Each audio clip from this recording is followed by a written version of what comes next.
Israeli officials said early this morning that ministers have approved a plan to capture the entirety of the Gaza Strip. And those rumors were confirmed this morning by Prime Minister Netanyahu's spokesperson, David Mencer.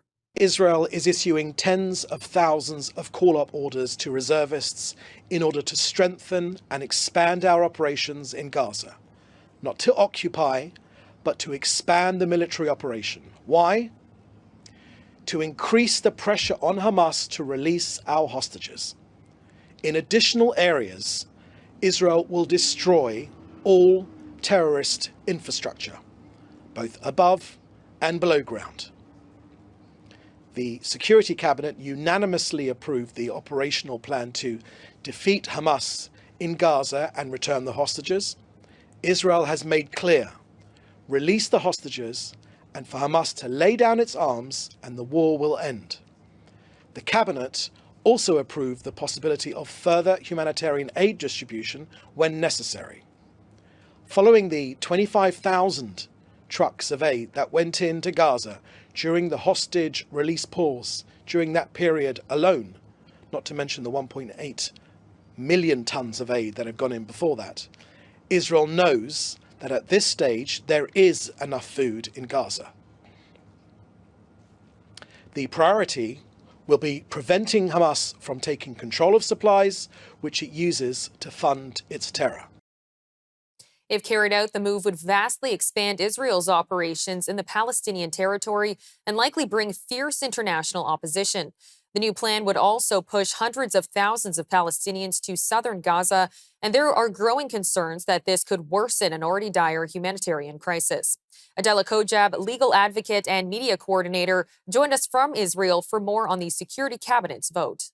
I think generally speaking, this vote was unanimous with the cabinet, which means that there was a lot of consideration behind it. The main goal is to end the war. It has been the goal since the beginning.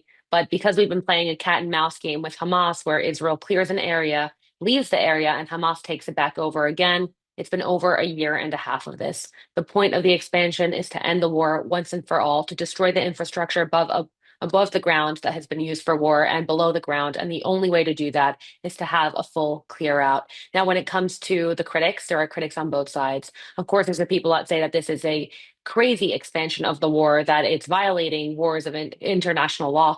But end of the day, this is an active war zone. And Israel has been so restraining itself since the beginning of the war, which is the reason why it's dragged on for this long. So if anything, this should be a way to end the war once and for all and to make sure that Palestinians have a right to live safely in their home without it being used as a base for jihadist terror. Another issue that people always talk about is Hamas has told us time and time again that there will be more October 7th.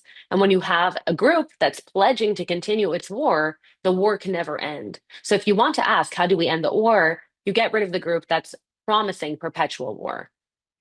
There's also critics on the Israeli side. There's especially families of hostages who are split on this issue.